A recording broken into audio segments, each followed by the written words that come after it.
el por qué surge esta tecnología, quién ha pedido esta tecnología. Está un poco al meme de yo quiero que el robot friegue los platos, no claro. Que pinte por mí, ¿no? Claro. Yo, en mi opinión, lo que es previsible es que haya una curva hacia arriba. ¿Por qué? Pues para empezar, porque ahora mismo todo el mundo tiene una herramienta a su lado que le da un segundo cerebro, le quita el folio en blanco a todo el mundo. Todo ha cambiado una barbaridad. Y con la inteligencia artificial y con lo que pasa ahora, pues la previsión es que cambie aún más rápido, ¿no? Ahora vámonos a todo esto que hemos estado hablando, vamos a llevarlo al terreno audiovisual. Si quieres la probamos, ¿eh? La probamos, nos atrevemos. Venga, vamos allá. La confianza en la tecnología es peligrosa, ¿no? Bueno, y tú eres el experto, tú me dices que para adelante, ¿eh? Un segundo antes de que arranque el episodio, porque quiero comentarte que Scala Freelance no es solo un video podcast, sino que es una comunidad audiovisual. Por eso hemos creado una comunidad de WhatsApp privada donde compartimos todo lo relacionado con este proyecto. Es nuestro centro neurálgico de toda la información relevante. Ahí encontrarás información sobre el lanzamiento de nuevos episodios, contenido extra que no encontrarás subido en ningún sitio y también información sobre eventos presenciales que hagamos para hacer networking. Así que ya sabes, si quieres sacarle el máximo partido a este contenido y formar parte de una gran comunidad de profesionales del audiovisual, únete a esta comunidad simplemente haciendo clic en el enlace de la comunidad que te voy a dejar en la descripción de este episodio. Es gratuito, no hay spam y creo que tiene mucho valor. Así que nos vemos dentro. Ahora vamos con el episodio.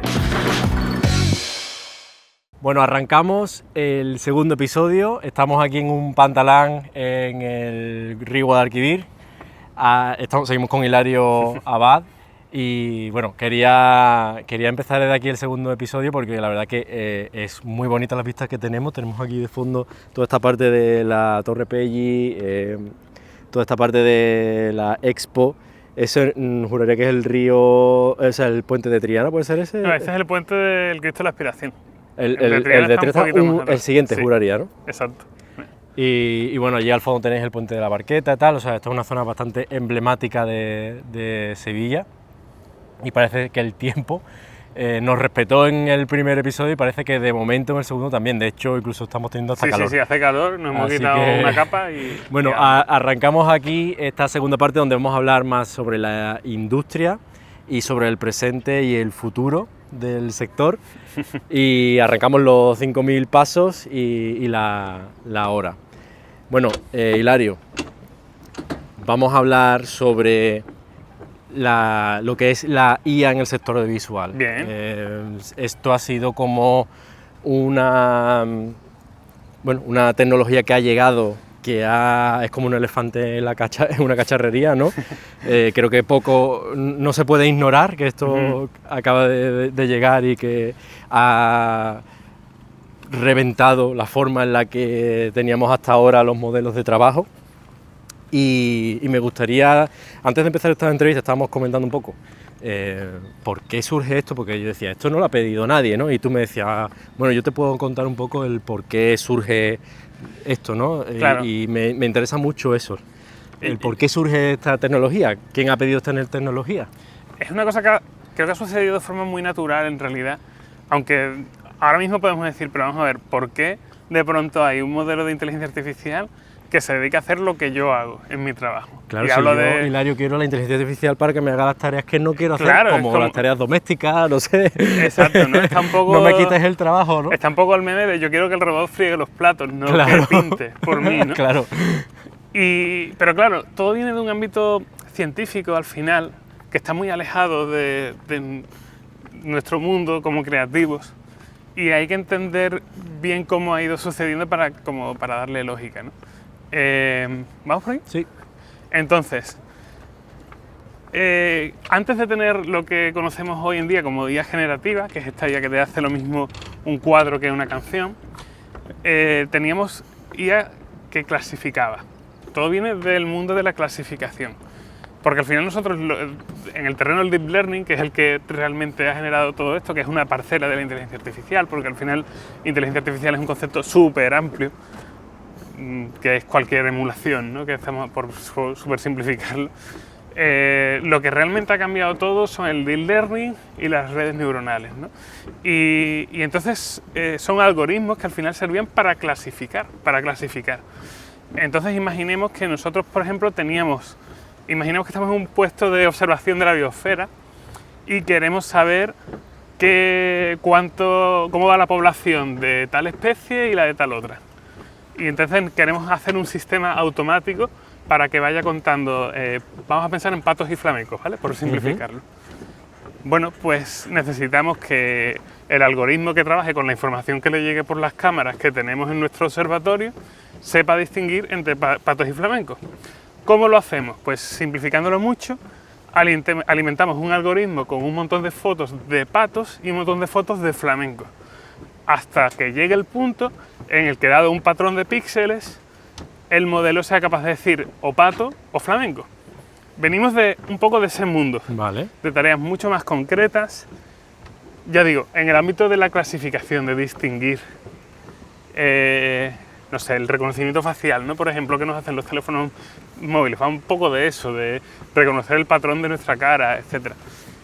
¿Qué es lo que ocurre? Que llega un momento en el que tenemos un algoritmo tan bien entrenado, sabe distinguir tan bien lo que es un pato de lo que es un flamenco, que es capaz de recrear lo que es un pato o lo que es un flamenco sin necesidad ya de ver más patos ni más flamencos. Es decir, tú le dices, es como si le dieras la vuelta y le digas, vale, ahora tú que ya sabes perfectamente cómo son los patos, crea un pato.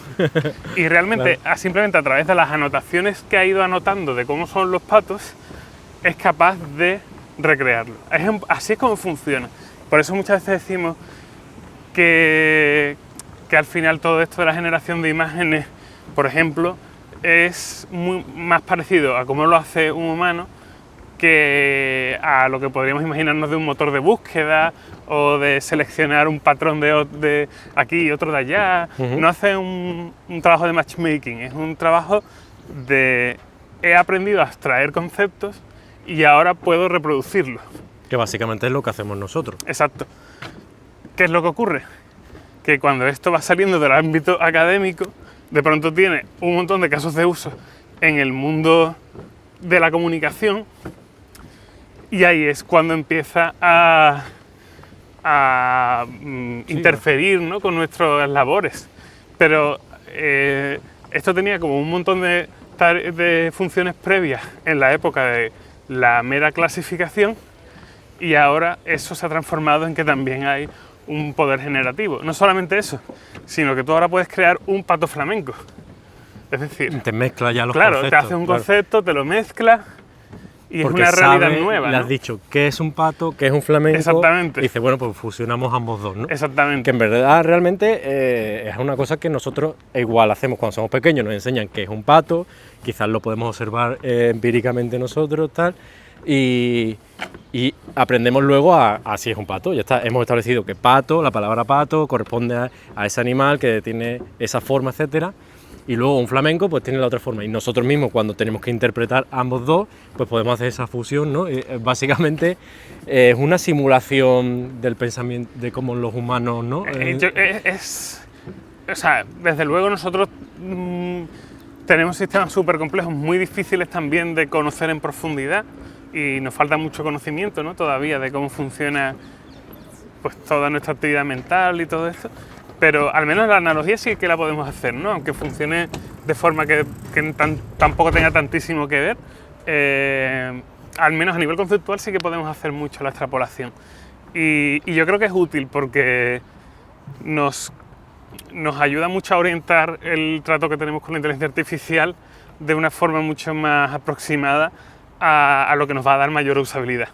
Si entendemos que al final se trata de mediciones estadísticas a partir de abstracciones que ha ido haciendo un programa, ¿no? Lo que pasa, claro, que como eso está integrado con una interfaz que tiene aprendido también un modelo de lenguaje que cada vez es más empático y tal, da la sensación de que no es un robot que simplemente lo que está haciendo es tú me estás pidiendo que busque una cosa o me estás pidiendo que genere un resultado, yo me voy a mi base de datos, hago una media de lo que tú me estás pidiendo, tal, no sé cuánto, y te doy un resultado, pero que sale automático sin un pensamiento proactivo de, vale, te conozco, tal, sino que, pero claro, como luego te lo ponen bajo una interfaz que reacciona de una manera que te dice, hola Hilario, sí, claro, no sé cuánto, ¿no? Parece que es casi te genera esa sensación de humano, de que te está entendiendo realmente lo que tú le estás queriendo decir.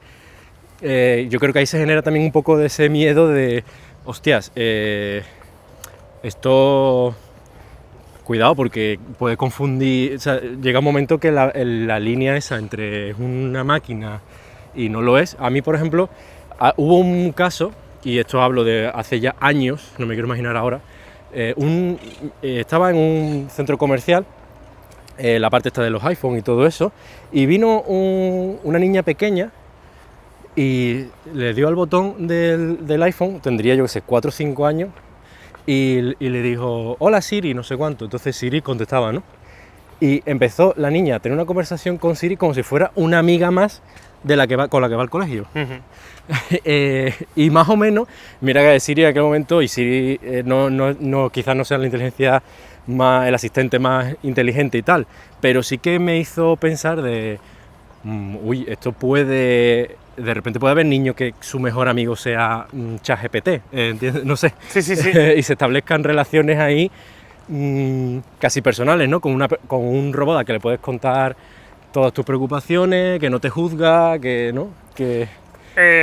Sí, es un gran melón ese. Es un gran melón. Yo creo que en parte tienes toda la razón. Es decir, tenemos la mala suerte de que está empezando a chispear un poco. Está chispeando, yo tengo ya una gotita en las gafas. O sea, que voy a darle aquí. Esperemos que no moleste mucho. Que no se manche mucho. Y si tenemos una gotita durante un tiempo y no me doy cuenta, pues perdonadnos, ¿vale? A los que estáis viendo el vídeo y a los que estáis escuchando, pues eso que os lleváis, que no tenéis ese problema. Bueno, efectivamente yo creo que sí que vamos a entrar en una era en la que las fronteras con la comunicación con inteligencias artificiales van a estar muy diluidas. Y yo creo que esa niña que hace unos años iba a Siri, al centro comercial, y lo trataba como una amiga, a lo mejor en la adolescencia tiene un crush romántico con una inteligencia artificial. ¿No? La película de Her sí, va un poco puede pasar, sobre eso. O de amistad, ¿no? O de amistad, sí. Es muy difícil saber exactamente cómo. O que se convierta en su referente en lugar de sus padres. Eso también puede pasar. No, tú le preguntas a tus padres y tus padres tienen un conocimiento limitado y hasta tal punto, pero claro, tú le preguntas a la inteligencia artificial que busca en todo el mundo, te va a dar la respuesta que busca sí o sí. Y bueno, no sé, ahí se abre, es un melón que tampoco quiero entrar demasiado, pero que sí que quería darle una pincelada porque es que, claro, realmente hay mucho, no lo sabemos, porque estos son realidades nuevas para nosotros, y cuando hablamos, por ejemplo, de un modelo de generación de texto que funciona un poco distinto a la generación de imágenes, pero hay muchas cosas que son similares también, realmente cuando ya le damos a eso multimodalidad, es decir, le damos capacidades de visión, le damos capacidades de entender audio, lo metemos todo en la misma mezcla, ¿no? Ahora mismo los modelos multimodales más avanzados, digamos que sintetizan todo tipo de información, da igual que sea texto, que sea imagen, que sea audio, y son capaces de crear significado con todo eso a la vez, con lo cual se va asemejando cada vez más a nuestra percepción y nuestra forma de entender la realidad. Y lo que sí que está muy claro es que hay al menos la apariencia de un comportamiento súper inteligente, no ya inteligente, sino más inteligente que la mayoría de personas con las que podemos interactuar o lo que somos nosotros mismos, ¿no? Y entonces, eso lo mezclamos con nuestra proyección de humanidad sobre cosas que no son humanas o realidades que no son humanas. Vamos para aquí un poquito, para que a ver si amaina un poquito. A ver si el árbol nos protege. Y lo que tienes es, pues eso, una realidad en la que probablemente vamos a tener algún tipo de relación con inteligencias artificiales en las que vamos a proyectar mucho de lo humano. Y yo creo que probablemente suena muy distópico todavía, no sé cómo va a ser en términos morales, no tengo ni idea, pero yo creo que sí que vamos a ver mucho de eso de gente que va a tener relaciones de amistad o románticas o laborales con inteligencias artificiales. Lo que pasa es que no sé muy bien cómo se va a desarrollar eso, ni el tipo de cariz que va a tener ese objeto. Me imagino que habrá un espectro muy amplio de reacciones. Habrá gente que simplemente lo tome de una forma mucho más racional y que prefiera mantener mucho sus contactos humanos muy separados de lo que es el uso de la tecnología. Sí, un rechazo. Habrá un rechazo, habrá gente que lo integre mucho, habrá gente que piense esto es mejor que la comunicación con humanos. Mejor que con un humano, claro. Hay que tener en cuenta que la inteligencia artificial, las inteligencias artificiales al final no es como una entidad, no es un oráculo, ¿no? Pero las que vamos a usar en nuestro día a día, si le damos potestad, van a poder entender la realidad que nos rodea mucho mejor que mucha de la gente que conocemos. Yo pienso que a día de hoy probablemente ChatGPT tiene más conocimiento de mi estado actual, de mi forma de vida, que mi madre, por ejemplo. Incluso las redes sociales, por redes sociales, posteando tanto sobre la vida de uno, ¿no? Al final, Meta y toda esta gente tienen información sobre cuánto tiempo pasas viendo una foto, si le has dado like, si no, a qué hora entras a ver las redes sociales. O sea, hay mucha información ahí que estamos dejando gratis, sí, que tiene mucho valor para compañías, pues, para luego venderte publicidad, ¿no? Es típico que ahora estamos hablando de esta conversación y ahora te coges el teléfono y dentro de 5 minutos te sale un anuncio de inteligencia artificial, apúntate al nuevo curso de inteligencia. Completamente. Entonces, yo esas creo cosas... que también estamos en un momento de empoderarnos con nuestros datos, en el sentido de que probablemente vayan surgiendo alternativas para poder ir llevándote toda esa cantidad de datos más a lo local y poder utilizarlo en tu beneficio. Es decir, si al final las inteligencias artificiales se ejecutan en tus dispositivos y esos dispositivos no están en contacto continuo con un servidor remoto, sino que se utilizan más... Es un poco la propuesta. Hay unos nuevos chips, igual que están las tarjetas gráficas, igual que están las CPU y tal, que son los NPU, que son unidades de procesamiento neuronales, ¿no? Y están entrenadas a hacer cálculos del tipo que hace la inteligencia artificial, que cada vez van a aparecer en más dispositivos, y eso va a abrir la puerta mucho más a tener, pues eso, inteligencia artificial que trabajen en local. Yo creo que con las noticias que vayan saliendo en los próximos años puede que cambie mucho la cultura y no sé por dónde va a salir, pero una de las cosas que veo posible es que salga cierta reacción proteccionista de nuestros datos y que nos lleve mucho a trabajar con muchísimos datos nuestros, pero en local, ¿no? A mí, yo supongo que aquí hay una división de opinión en cuanto a que se proteja, que haya una cierta regulación y tal, pero el problema que suele pasar con estas tecnologías es que no todos los países aplican el mismo tipo de regulaciones. Sí. Yo sé que en Europa, por ejemplo, sí que ya hay ciertas leyes que se están creando de regulación, de intentar un poco controlarlo, ¿no? Pero esto creo que es un poco ponerle la valla al campo, porque a lo mejor China no lo está haciendo y eso, competitivamente hablando, luego te hace más débil, ¿no? Porque ellos desarrollan una tecnología que tú no tienes y que lo mismo permite hacer unas cosas que nosotros luego no podemos, y eso... Es muy difícil. Yo creo que la legislación de la inteligencia artificial es una auténtica pesadilla, porque el estado de la tecnología cambia continuamente.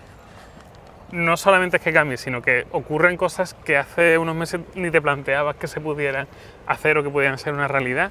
Al mismo tiempo tampoco hay tantísimos ejemplos de cómo esas tecnologías impactan realmente en la sociedad, con lo cual es muy difícil dar una respuesta proporcionada a los riesgos que hay. Hay como varios tipos de paternidad de la IA, ¿no? Igual que hay varios tipos de paternidad de niños, pues de la IA también puede ser más un padre helicóptero, ¿no? Que iría como de un sitio para otro detrás del niño a ver cómo va, o iría un padre más positivo, ¿no? De aquí no se hace nada claro. y tal, o mucho más laxo, de ver lo que sale y ya prohibiremos después. No creo que haya un único comportamiento que sea el definitivo. Probablemente la respuesta a cómo se debería actuar es súper compleja. Pero... Y tampoco está en nuestra mano decidirlo. O sea, tampoco está en nuestra mano. Lo que sí pienso yo es que tenemos que ser lo menos cortoplacistas posible, porque esto acaba de empezar y quedarnos con la idea de esto ha sido un avance y aquí nos hemos quedado y ahora ya podemos regular sobre esto, es muy miope, porque... Ya digo, lo previsible no es que haya ahora una curva hacia abajo. En mi opinión, lo que es previsible es que haya una curva hacia arriba. ¿Por qué? Pues para empezar, porque ahora mismo todo el mundo tiene una herramienta a su lado que le da un segundo cerebro y que le da un folio en blanco, le quita el folio en blanco a todo el mundo. De pronto tienes a toda la creatividad mundial, prácticamente, ¿no? Estoy generalizando demasiado, pero hay una importante parte de la gente que estaba en los mundos de la innovación que ahora tiene un asistente que le va a ayudar a salir de bloqueos, que le va a ayudar a regular sus cuerpos y sus mentes para trabajar mucho mejor.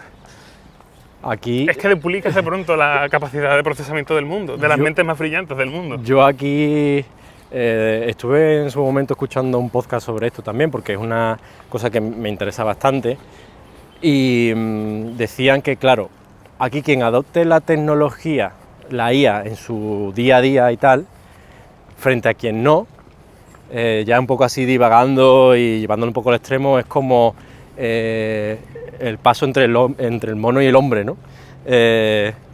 Y quien no será el mono y quien lo tenga será el hombre. O sea, un paso porque de repente, claro, decían, claro, una persona que de repente tiene la IA integrada, sabe controlar un montón de información de datos de no sé qué, no sé cuánto, y es hiperproductiva, tiene toda la información del mundo, lo mismo integrada en su reloj, yo qué sé, o en una lentilla, yo no sé muy bien cómo puedes pasar frente a esa persona y diga, no, yo esto no quiero ceder esto, tal, y se queda un poco atrás, claro, competitivamente hablando contra esa persona,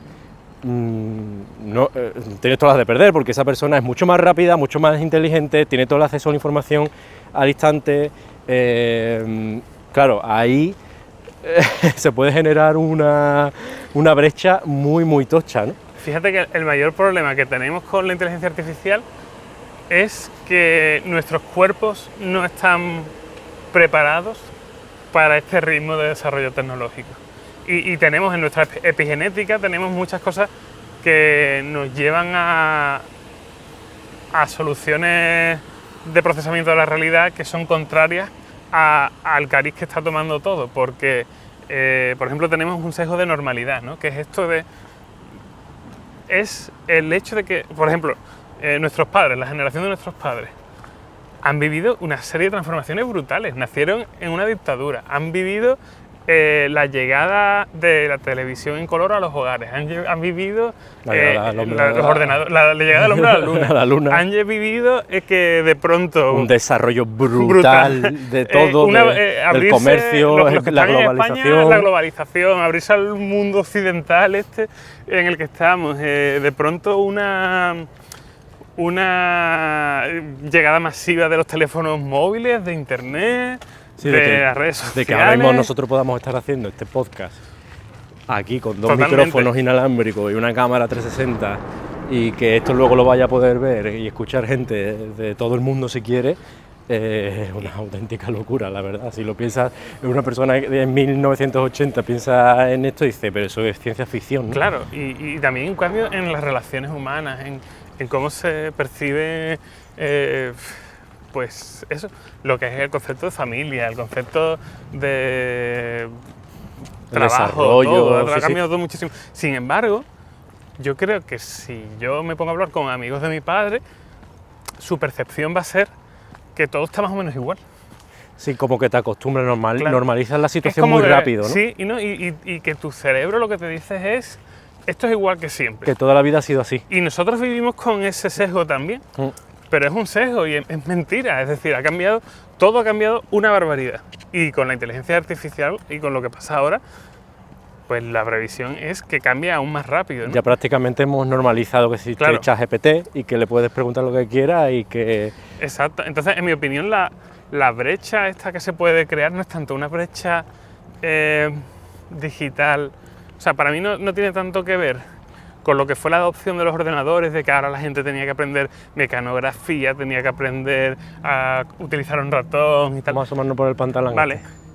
No creo que tenga que ver tanto con eso, sino con un problema de adaptación cognitiva, de ser consciente de las posibilidades que hay a tu alcance y de las nuevas realidades que se abren. No tanto de usabilidad de una herramienta, ¿sabes? Yo a las personas que tienen cierta edad no les crearía un estrés de y ahora tienes que aprender a utilizar un montón de cosas de forma técnica y tal, sino creo que el reto está en abrir tu mente a los cambios tan bestias que vamos a ver, porque lo que es la usabilidad creo que va a ser más fácil todo, que va a llegar, ya no va a ser de que tú tienes que aprender a hablar a una máquina, sino que ahora las máquinas cada vez van a hablar mejor tu propio idioma. Entonces, se van a humanizar. Claro. Creo que el cambio está en hacer tus descubrimientos y actualizar tus expectativas a lo que está pasando. Vale, y ahora que hemos ahí un poco divagado en torno a lo que podrá pasar o tal con la inteligencia artificial, y aparte también hemos aprovechado para los que nos estáis viendo, estamos ahora mismo en otra zona así de Pantalán, que tenemos aquí el Puente de la Barqueta de Sevilla, y tenemos aquí justo el río. La verdad que nos ha llovido antes sin sentido, parece que ha parado ya un poco, aunque por allí no me gusta mucho esa nube. Si tú ves tirando por si tenemos que salir corriendo y tal. Vale. Y bueno, hemos hablado sobre la IA así un poco general. Ahora vamos a todo esto que hemos estado hablando, vamos a llevarlo al terreno audiovisual. ¿Qué nos puedes contar un poco sobre esto? ¿Cómo lo ves? Bueno, a ver. Creo que pregunta complicada, sí, es una pregunta compleja porque se puede abordar desde muchos frentes, ¿no? Por un lado tenemos un montón de herramientas que salen y que nos valen para aplicarlas a procesos que ya tenemos, con lo cual yo creo que por un lado va a seguir existiendo la producción audiovisual que conocemos a día de hoy, tanto en televisión como en cine, como en series. Yo creo que todo eso va a seguir existiendo y que no va a ser como una disrupción de se acaba de la noche a la mañana, ni mucho menos, y que convivirán. Creo que va a convivir, ¿no? Eso sí, lo que sí va a alterarse van a ser los procesos de que cada profesional dentro de una producción audiovisual, de una película, por ejemplo, va a tener pues herramientas de inteligencia artificial que va a poder aplicar y tomar decisiones en base a ello, ¿no? Por ejemplo, a lo mejor antes alguien que trabajase en un equipo de sonido directo nunca se plantearía dar por buena una toma que se ha tomado con ciertos errores con un avión pasando por encima, claro, como nos ha pasado antes. Y ahora, siendo muy consciente y habiendo tenido experiencia previa de que con inteligencia artificial puede utilizar esa toma, limpiarla y tal, pues la da por buena porque se compromete a eso. Con eso vamos a hacer un juego, Hilario. Vale. Antes estaba pasando aviones por encima nuestra en la grabación esta, ¿vale? Vamos a usar una IA y vamos a poner en el podcast con y sin. Vale. ¿Vale? Yo pararé vale. y saldrá con y sin y veremos el resultado, ¿vale? Y a ver si realmente estamos en ese punto donde dices tú, puedo grabar donde quiera, que la IA me quita el ruido porque he visto muchos vídeos de eso. Y eso sí, vale. Eso lo probamos. Claro, pues eso, ¿no? Eso aplica, llévatelo a cualquier terreno del audiovisual. No sé, por ejemplo, si estás trabajando en iluminación, un director de fotografía se hace un escaneo del sitio en el que va a grabar con una tecnología NERF o Gaussian Splatting, que son tecnologías para procesar el 3D, se lo lleva a su casa. Lo podría hacer antes con fotogrametría, pero ahora lo tiene como mucho más rápido, lo puede hacer en el móvil incluso, ¿no? Y pone las luces y puede tener una interpretación muy realista de cómo quiere que sea el setting. Es más, a lo mejor al final todo se va a grabar en un plato virtual, pero él se lleva el setting que han hecho en un sitio real que ha visto. Pues sí, o mandarle una foto una captura o una foto de Google, ¿no? O lo que sea, te la descarga y dice, hazme una planta de luces en base a esto. Claro. O a lo mejor, o me lo llevo a otro terreno. Un actor, por ejemplo, se está preparando un guión y a lo mejor de pronto tiene una IA para que le dé las réplicas y que haga el roleplay con ChatGPT. Eso es una cosa que se puede utilizar, ¿no? A día de hoy perfectamente. Se me acaba de ocurrir, pero por poner un ejemplo, te lo llevas a cualquier disciplina y tienes un montón de herramientas que te pueden ayudar en tu día a día. Siempre lo estás enfocando desde el punto de vista de complemento. Claro, esto es la modalidad 1, ¿no? Que sería... va a haber una parte de la producción audiovisual que va a seguir siendo lo que es, lo que pasa que lo quieren o no va a empezar a ser impactada por la inteligencia artificial, porque incluso si el producto que estás desarrollando tiene cláusulas de que no puedes utilizar IA generativa y todo eso, bueno, hay mucha IA que no va a llegar al producto final, pero que sí que se puede utilizar para ayudarte en los procesos, ¿no? Eso por un lado. Por otra parte... Venga, otra visión.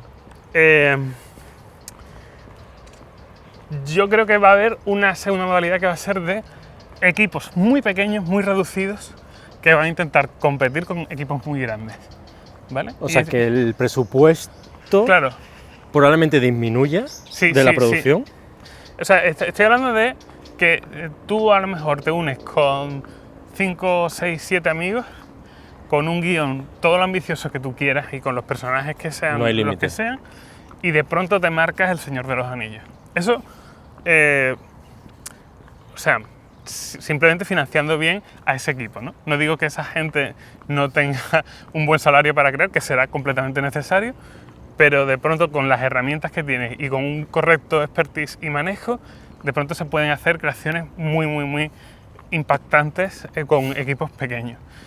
Que probablemente, pese a todo, por sutilezas y por procesos, no lleguen a la misma calidad exacta que lo que están haciendo las producciones amplias, y que quien tenga ojo crítico probablemente podrá ver las diferencias. Sí, pero que al Pero gran número de exactamente. espectadores le pueda valer, ¿no? Exactamente. Yo creo que entonces vamos a ver un surgimiento de pequeñas productoras que consiguen grandes contratos.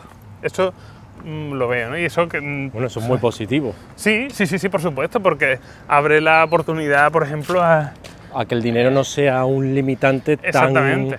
tan fuerte, ¿no? O imaginemos, o sea, ahora mismo una de las cosas más complicadas en el audiovisual es salir del mundo académico y pasar a la inserción laboral. Y esto podría facilitarlo mucho porque los que inviertan se podrían arriesgar mucho más, ¿no? Hacen pequeñas inversiones, ven cuál les sale bien y esa es la que triunfa, pero pueden probar con mucho talento. Eso puede pasar. Y después, por poner una tercera categoría, yo creo que estamos por primera vez en un momento en la historia en la que es plausible que tú tienes una idea, y igual que antes podías escribir un libro, pues ahora puedes hacer un producto audiovisual o un videojuego o lo que tú quieras como autor. Es decir, desde tu casa y sin necesidad taxativa de tener más colaboración. Es curioso esto porque estaba pensando, digo, bueno, pero un libro hoy en día lo puede escribir cualquiera y no todo el mundo escribe un libro. Claro. E incluso con la edición de vídeo, que también está muy democratizada, y además cada vez más con CapCut y con muchas veces que tienen como los interfaces ya muy hechos para que sea muy fácil editar incluso desde el móvil, también se puede hacer películas y demás, y la mayoría de los usuarios no lo usan para eso, lo usan para entretenimiento, el vídeo del primo del cumpleaños, o algo para redes sociales y tal, ¿no? Para un reel chulo de viaje, lo que sea. Y los libros igual, ¿no? A lo mejor te haces un blog o te escribes un artículo, pero la gran mayoría no escribe un libro, ¿no? Y me estaba pensando, digo, pues la IA puede pasar un poco lo mismo. Quien se dedique a esto en concreto le sacará el máximo potencial que tiene a la herramienta, la mayoría de gente lo usará para hacer un poco el tonto, ¿no? Me voy a entretener. Incluso creo que dentro del audiovisual esto solamente va a tener sentido para un perfil muy concreto de creativos que gusten de trabajar en modo autorial, que no es la mayoría de la gente tampoco. Vamos a cruzar por aquí, Sí. a no ser que también quieras que probemos la No, IA. está bien.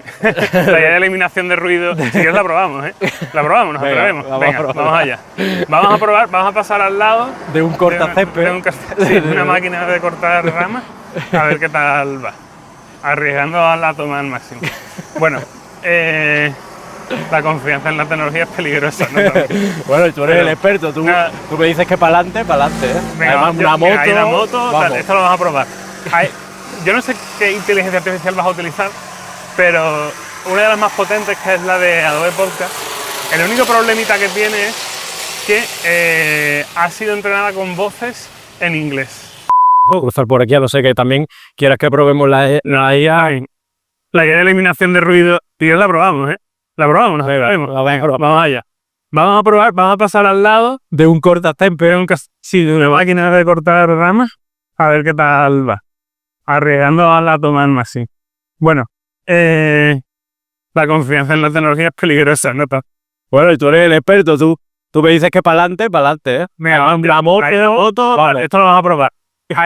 Yo no sé qué inteligencia artificial vas a utilizar, pero una de las más potentes, que es la de Adobe Podcast, el único problemita que tiene es que ha sido entrenada con voz. Bueno, paro aquí porque me llevo riendo un buen rato escuchando este trocito simplemente. O sea, parece que las voces estamos como con un par de copas de más ambos dos, que venimos de vuelta de fiesta a las 4 de la mañana. Y es verdad que el sonido prácticamente de ruido de fondo, pues lo ha eliminado. Pero sí es cierto que creo que todavía le queda un pasito más, sobre todo de aprender, pues está entrenado, como decía Hilario, con el modelo de habla inglesa y todavía se ve que hace cosas raras en la voz y la verdad que el resultado ha sido peor del que esperaba, pero bueno, para cosas muy puntuales creo que puede ser una herramienta muy útil. Así que, una vez dicho esto, vuelvo a la entrevista, pero lo voy a dejar con el audio original porque prefiero que se escuche el ruido que penséis que nos estábamos tomando ahí un par de tequilas a escondidas. Pero fíjate, se podría solucionar y de hecho a mí me cabrea un poco, ¿no? Es como, ¿por qué no le metéis ya un parche a esto? Hacéis la versión 2.0 que tenga 140 idiomas y que nos valga también como les vale a los que son de habla inglesa. Pues sí, la verdad que sí. Pero bueno. Bueno, la verdad que en este... Un momento, cuarto nivel. He Venga. dicho 3 niveles. Venga, Cuarto nivel. Vale. lo tenemos También todo, Hilario. podemos hacer avión. Va a ser entretenido de ver por lo menos el podcast. Cuarto nivel es... Vale, ¿y si no hace falta un autor para la película? ¿Y si la película o la serie o lo que sea se hace por un algoritmo directamente para el usuario?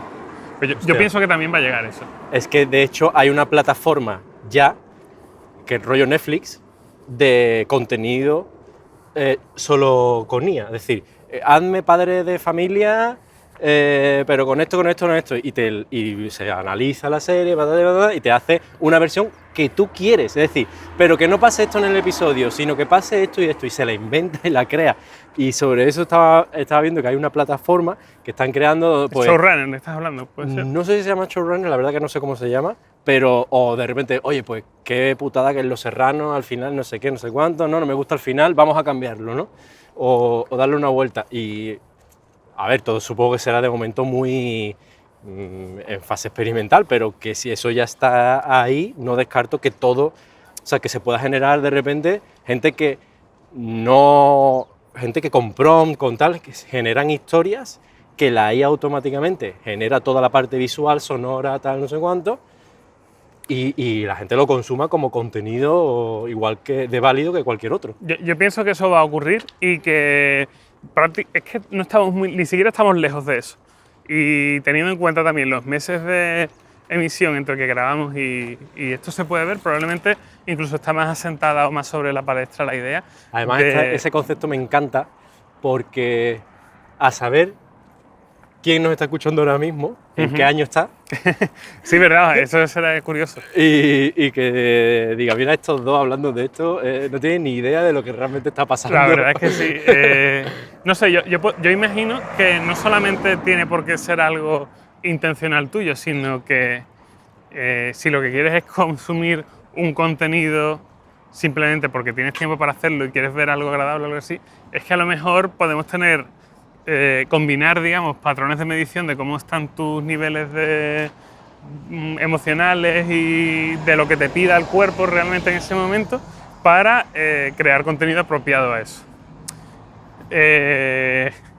No lo juzgo de forma positiva ni negativa, pero creo que es una realidad que sí que va a poder convivir con el resto de realidades que hemos comentado. En lo que no creo es en la destrucción absoluta o en el reemplazo de una realidad por otra, sino habrá que ver cómo va balanceándose, qué tipo de contenido se usa más, qué tipo de contenido se usa menos.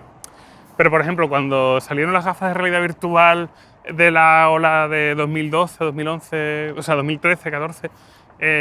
Oculus. ¿Y eso? Oculus, claro, cuando salió el DK1 y el DK2, que fueron los kits de Oculus para desarrolladores, que era una tecnología muy rompedora y todo eso, hubo mucha gente que puso a decir, bueno, esto es el futuro de los videojuegos y ya a partir de ahora todo va a ser realidad virtual, y al final ha seguido desarrollándose.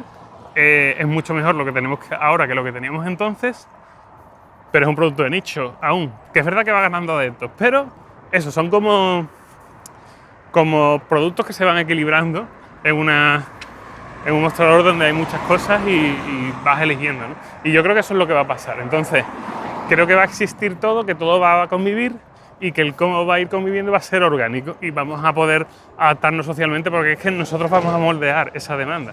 No es que nos vayan a imponer, se acabaron las películas y a partir de ahora todo va a ser generado. Sí, si de repente la sacan y no funciona, pues no harás más. Exactamente, se va a ver, también se va a ver lo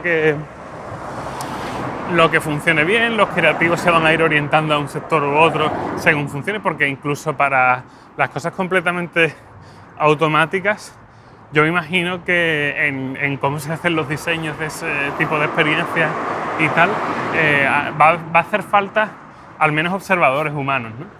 Así que bueno, es un futuro que acaba de empezar. Yo creo que también vamos a ver muchos géneros nuevos, nuevos formatos que son muy difíciles de todavía de pensar. Por ejemplo, creo que podríamos llegar a tener muchas experiencias que estén a medio camino entre el videojuego, la película, la inmersión con el grado que uno quiera, que puede ser, a lo mejor estás viéndolo en una pantalla o estás en realidad virtual o puedes cambiar de una modalidad a otra. Vamos a ver evoluciones de los elige tu propia aventura, seguramente. Y ya digo, y probablemente vamos a ver mucho de lo que ya sabemos que funciona, pero ahora con la posibilidad de tener más, un arsenal de herramientas mucho más grande. En resumidas cuentas, eso es lo que veo. Cambios en el sector, muchísimos. Disrupciones, sí, pero no en forma de, no sé, no en una forma dictatorial, sino adopciones rápidas como hemos tenido con las redes sociales, por ejemplo, sí veo que pueden pasar. ¿Crees que caerá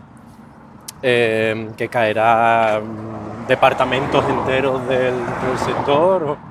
O sea, que de repente... Probablemente sí, no por una... Incluso yo, por ejemplo, tú sabes que yo hago música para medios audiovisuales. Sí.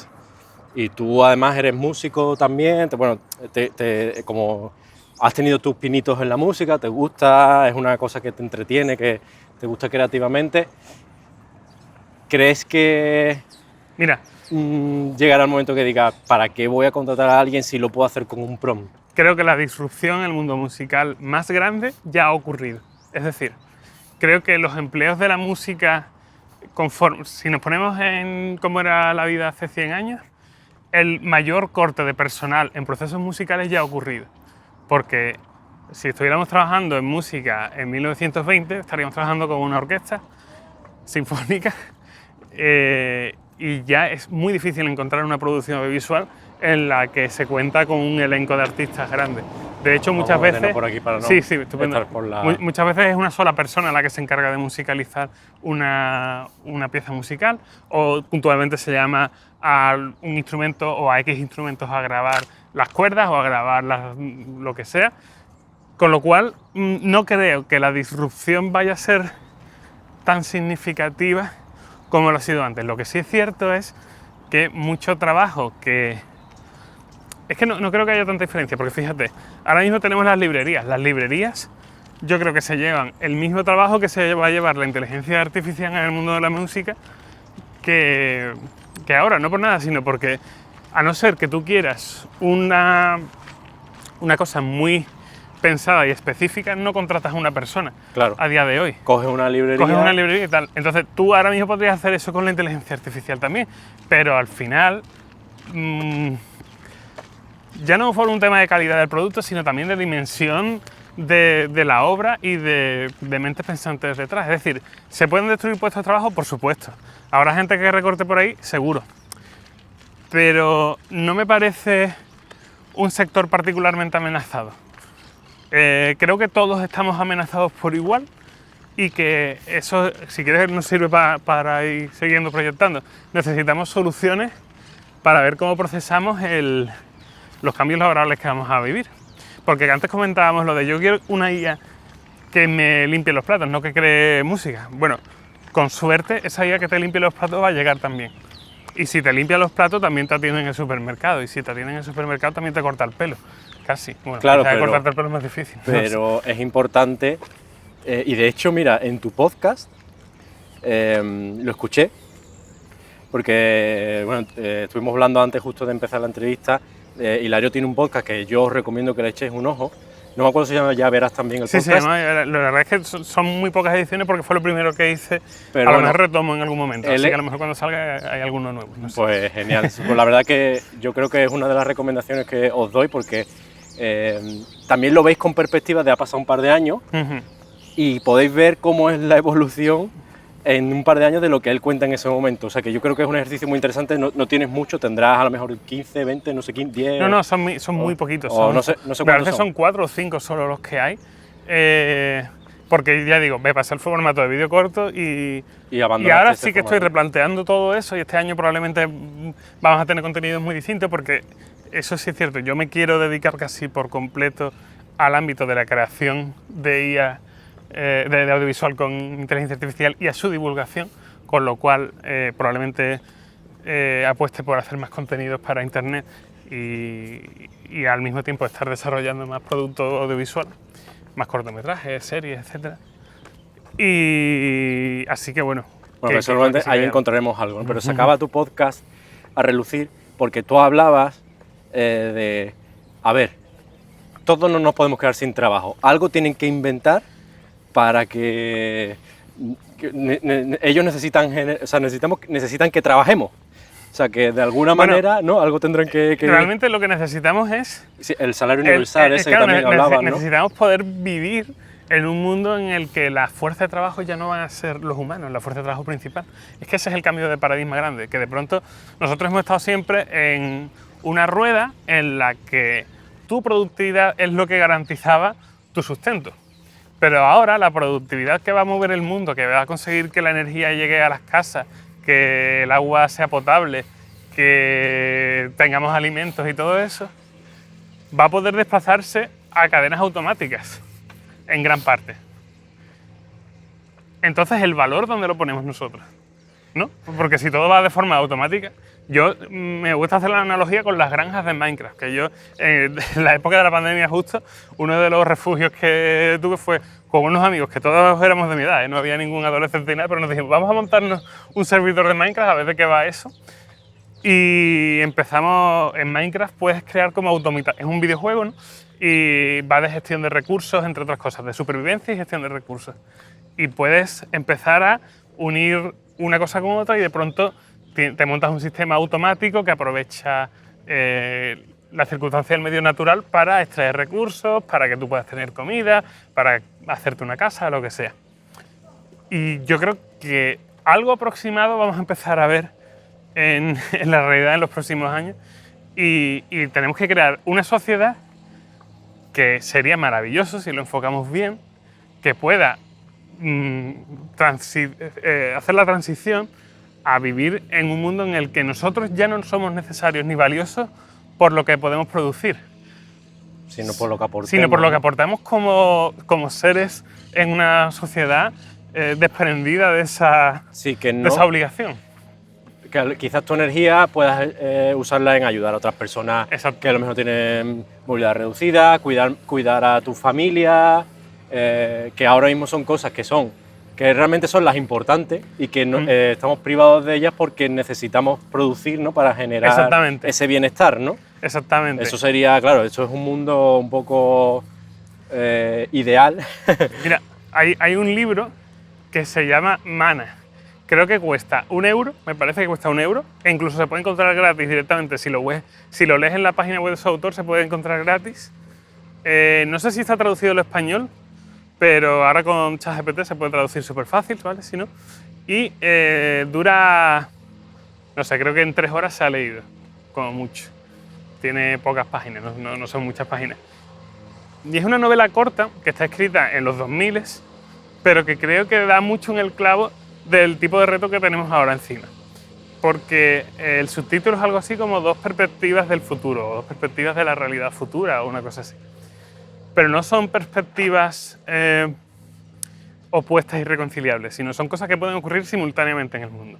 A día de hoy tenemos gobiernos en muchas partes del mundo que son dictatoriales, que son cerrados, hay otros modelos que son democráticos, que son más abiertos, tenemos visiones muy distintas conviviendo a la vez y estados tecnológicos muy distintos conviviendo a la vez.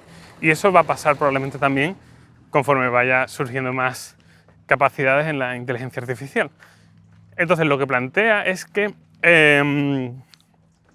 el libro, en resumidas cuentas, te cuenta que hay un software que empieza a utilizarse en las hamburgueserías y que simplemente es como un casco que tú te pones y le dices a cada empleado lo que tiene que hacer. No es más que eso, es simplemente un sistema de instrucciones. Pero como te va dando una instrucción detrás de otra y te lo va compartimentando todo, pues al final la gente tiene un comportamiento súper eficiente y no se tiene...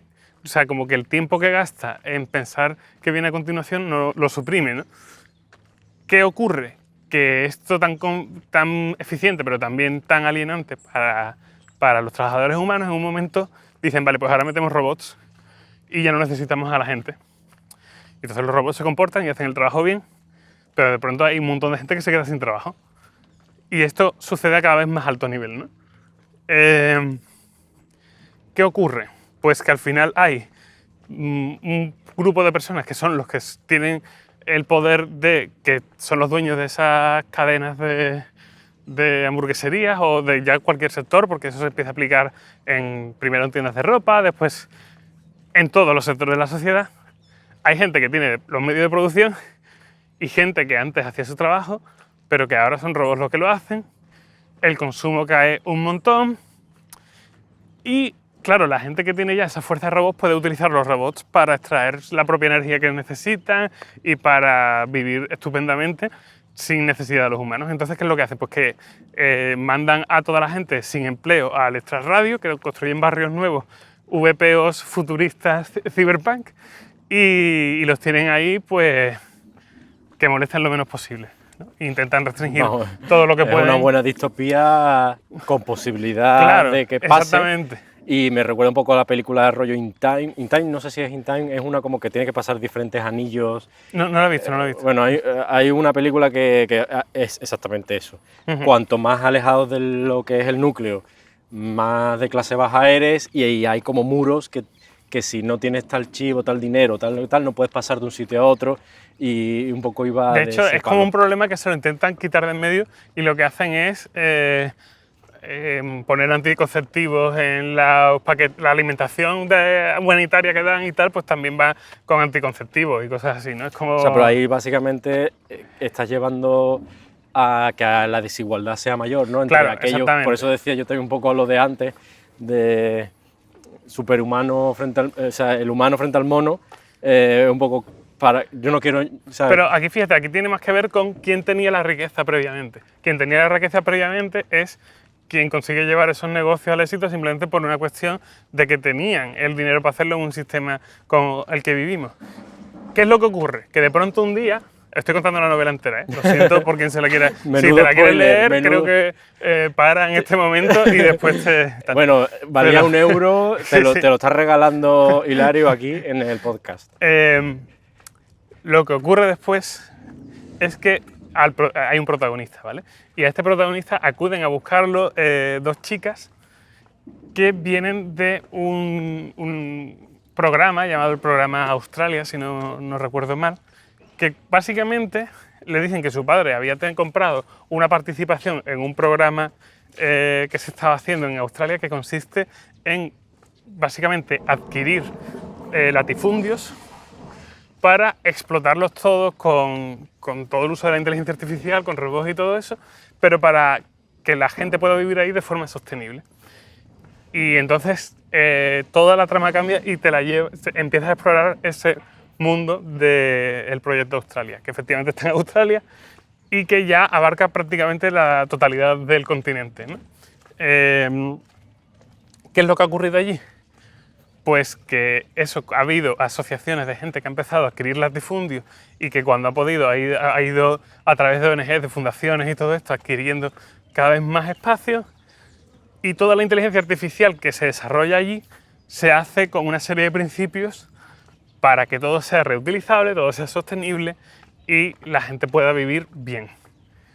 Y lo que ha ocurrido es completamente distinto. Bueno, o no tan distinto, es básicamente lo mismo que viven los ricos en Estados Unidos, que es donde se desarrolla la primera parte de la historia, en Australia lo vive absolutamente todo el mundo. Porque tienen todo automatizado. Sí, que haya una manera de que no llegue, o sea, que no solo el que haya tenido poder adquisitivo haya podido adaptarse y crear ese sistema, sino que se puede universalizar para que todo el mundo disfrute de una riqueza. Básicamente, ¿no? Es gente que ha comprendido muy bien que lo que hay que hacer es hacer que todo funcione, todo lo tecnológico funcione apoyado en la naturaleza y de una forma sostenible. Y si eso lo tienes, de pronto tienes toda la riqueza natural, pero en circulación para ser transformada como necesites en el momento en el que lo necesites. Tienes una legislación muy respetada, un código ético muy respetado, pero también porque deja de tener sentido muchas de las cosas que podrían llevarte al crimen, ya no tienen sentido en esa sociedad. Y es una utopía que es también, igual que lo otro, es una distopía factible, esta utopía también es factible. Y eso es lo interesante del libro, que te presenta dos cosas que de verdad sí que podrían ocurrir. Dos caras de la moneda que podrían ocurrir. Y... Yo, mira, sinceramente entiendo que si tú dejas a todo el mundo sin nada, eso acaba revelándose de alguna manera y es insostenible. O sea que de alguna manera tendrán que encontrarse la fórmula, no sé si a través del salario universal o lo que sea, si finalmente llegamos a ese punto. Y una cosa más que también quería preguntarte, y ya cerramos esta parte del mundo futuro posible y demás, los trabajos físicos que yo quizás es donde menos he escuchado que la inteligencia artificial está afectando, ¿no? O en plan, bueno, pero uno se sigue necesitando camioneros, sigue necesitando transportistas, no sé qué, ¿quién te va a arreglar el baño, ¿no? O lo que sea si se te estropea. ¿Tú crees que el mundo de la robótica y tal, porque mira, Elon Musk hace poco enseñó un robot, ahora en final de 2024, que le faltaba bastante para ser realmente autónomo y tal, pero sí que veo que quizás en unos años pueda ser una realidad y quizás esa esperanza que tienen muchos trabajadores hoy en día de, bueno, eso afectará al trabajo de oficina, pero lo que es un trabajo de una persona y tal, ¿no? Eso no se toca, ¿no? O eso no se va a tocar. Pues mira, hace unos años decíamos lo mismo, pero al revés. Hace unos años decíamos, eso afectará a los trabajos más de procesos más mecánicos, pero nunca va a hacer la labor de un artista en ningún sentido. Precisamente a mí me sorprendió mucho eso, que la IA haya tenido tanto impacto en el mundo creativo, que precisamente es el mundo, digamos, más difícil, ¿no? Y haya cosas que, como te digo, que alguien, un robot que me lave, me planche la ropa, por ejemplo, o lo que sea, ¿no? Que son tareas que para mí son tediosas y que me roban tiempo productivo para hacer otras cosas creativas. ¿Sabes dónde está la diferencia? ¿Y por qué ha pasado antes?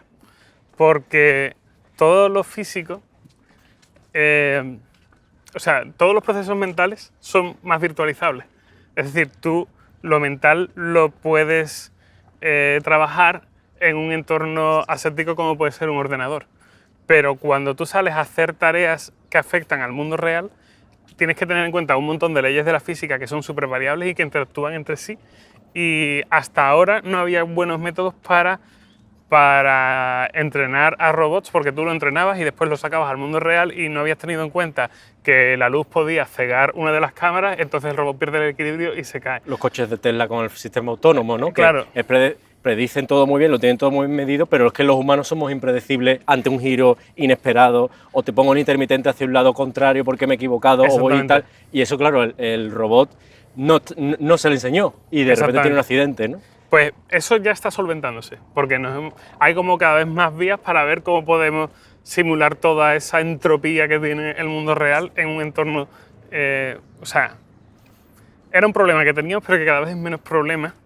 Y lo esperable es que efectivamente se vaya desarrollando. ¿Cuánto va a tardar? No lo sé. A lo mejor tardamos bastante más tiempo del que pensamos. A lo mejor no.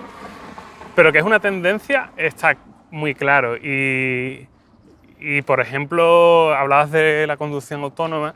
Pues tenemos en varias ciudades del mundo, tenemos ya, sobre todo Estados Unidos, ¿no? Tenemos taxis que van solos. San Francisco, por ejemplo. En San Francisco, en Los Ángeles. Me parece que en China también hay.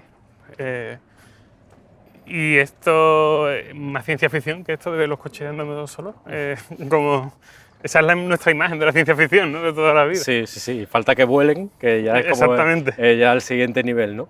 Bueno, Hilario, prácticamente estamos haciendo la hora aquí justo, la teníamos, la verdad que lo hemos medido al pelo. Además vamos a terminar frente al edificio de Televisión RTV, ¿no? Española, sí. Creo que es este. O sea que Comunicaciones. freelance del audiovisual terminando al lado del edificio de RTV aquí en Sevilla.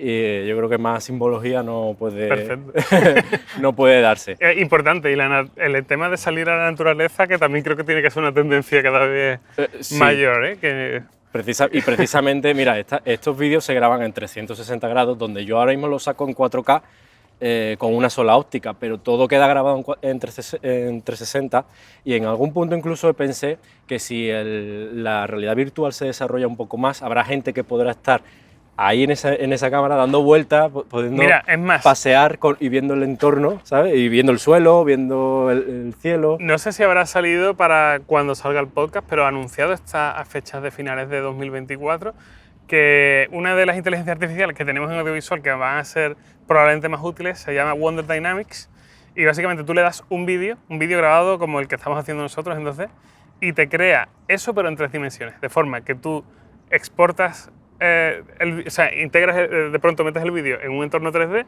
y tienes un modelo tuyo, un modelo mío, tienes las cámaras que estamos utilizando y tienes el entorno. Y Flipa. puedes cambiar un Estoy poco. flipando. Sí, sí, es O sea, muy increíble. Lo bueno de este episodio que estamos haciendo es que durará en el tiempo. Habrá gente que cuando nos esté escuchando esto, pues no sé qué año será, pero ya quizás esté integradísimo eso y quizás pueda coger incluso nuestro vídeo, o nosotros mismos lo habremos hecho para probar, y no sé qué podremos sacar de aquí. No sé qué nos separará. Me da mucha curiosidad si en el momento en el que salga esto habrá alguna disrupción que no hayamos tenido en cuenta y lo comentaremos, o no, a lo mejor todavía no ha llegado, ya veremos. Ya veremos. El caso es que vamos a cerrar aquí, pero antes de cerrar, sí que quiero que si te quieren seguir, que comentes un poco dónde podrían, ¿no? Vale, mira, encontrarte. creo que lo más fácil va a ser hilarioabad.com. Ahí voy a tener todos los links de todas mis cosas. Seguramente estarán mis redes sociales lo primero, un portfolio de audiovisual, de las cosas que estoy haciendo con inteligencia artificial. Si estás dando clase en algún sitio. Clase, pondré todo por ahí. Yo creo que va a ser lo más sencillo, si no hay que liar mucho a la gente. hilarioabad.com. Yo lo pondré en el link para que te puedas encontrar. Genial. Vale, y cerramos ya lo último de lo último. ¿Alguna recomendación de libro o podcast que quieras hacer relacionado con o que te haya hecho clic en algún punto? Tengo varias. Entonces voy a intentar ir rápido con eso, pero voy a decir como libros de cabecera, para mí, que me han cambiado mucho en mi forma de concebir el mundo, el trabajo y todo. Por un lado, The Freelance Manifesto, de Joey Korenman. Me suena, lo tengo creo que pendiente para... Muy chulo, está orientado a gente que trabaja en animación, pero a mí hace unos años me ayudó muchísimo a encarar las relaciones con los clientes, el cómo presupuestar, cómo moverme en redes sociales, presentarme, etc. Súper interesante para mí. Otro libro que ya excede lo que es el ámbito profesional y que sí que me ha parecido que cambie mucho mi percepción es, en español se llama Un Mundo Nuevo Ahora, en inglés es A New Earth. Me gusta más el título en inglés, Una Nueva Tierra, que es de Eckhart Tolle y que trata temas de... O sea, lo más importante es que hace una disección de cómo funciona el ego humano, que a mí me parece súper relevante, sobre todo en el contexto nuevo que estamos entrando de la inteligencia artificial, que creo que va a cambiar muchísimo la figura que tenemos ahora de cómo construimos nuestra identidad. La primera pregunta fue ¿quién es Hilario? Y creo que ese libro te ayuda mucho a responder ese tipo de preguntas. Qué bueno. ¿Vale? Otro libro que me gustó mucho y que me cambió mucho la visión fue Sapiens, de Noah Harari, un libro así de cabecera súper gordo. Y quizás de los últimos y de inteligencia artificial, un libro que me ha gustado, no puedo decir que sea el libro definitivo, pero que creo que da pasos en la buena dirección, es Cointelligence, de Ethan Mollick. Es un libro que trata de utilizar la inteligencia artificial como un coautor, como una ayuda, como escribir a 4 manos con alguien, bueno. Trabajar en conjunto. Es un libro que se lee muy asequible, es del año 2024 y así de las cosas recientemente creo que es de la... Hay más, pero creo que es lo que se me viene a la cabeza. Pues sí, yo eso lo pondré también en la bibliografía, si puedes pasarme los links y demás para que ponerse fácil, que puedan ir a ver. Genial. Y nada más, creo que estamos justo ya en 1 hora y 1 minuto. Más o menos habremos hecho los 5.000 pasos prometidos. Y aquí cerramos a Hilario Abad como invitado y esta entrevista, que la verdad que yo he disfrutado mucho, he aprendido mucho, hemos podido hablar sobre el futuro, el presente y qué nos depara en el sector. Y nada, simplemente darte las gracias Muchísimas gracias a vosotros, y aquí lo dejamos. Chao. Chao. Bueno, espero que te haya gustado este episodio, que te esté gustando el contenido, y si es así, simplemente te pido que te suscribas al canal, que te suscribas donde lo estés escuchando, donde lo estés viendo, que comentes, que nos dejes comentarios para ayudarnos con el algoritmo a que cada vez tenga más alcance este proyecto y así poder seguir atrayendo a grandes profesionales del sector audiovisual y seguir generando una comunidad cada vez más grande de profesionales. Así que solo te pido un segundo de tu tiempo, un comentario, un like, un compartir, lo que sea que nos ayude con el algoritmo para que entre todos hagamos de Scala Freelance una gran comunidad audiovisual.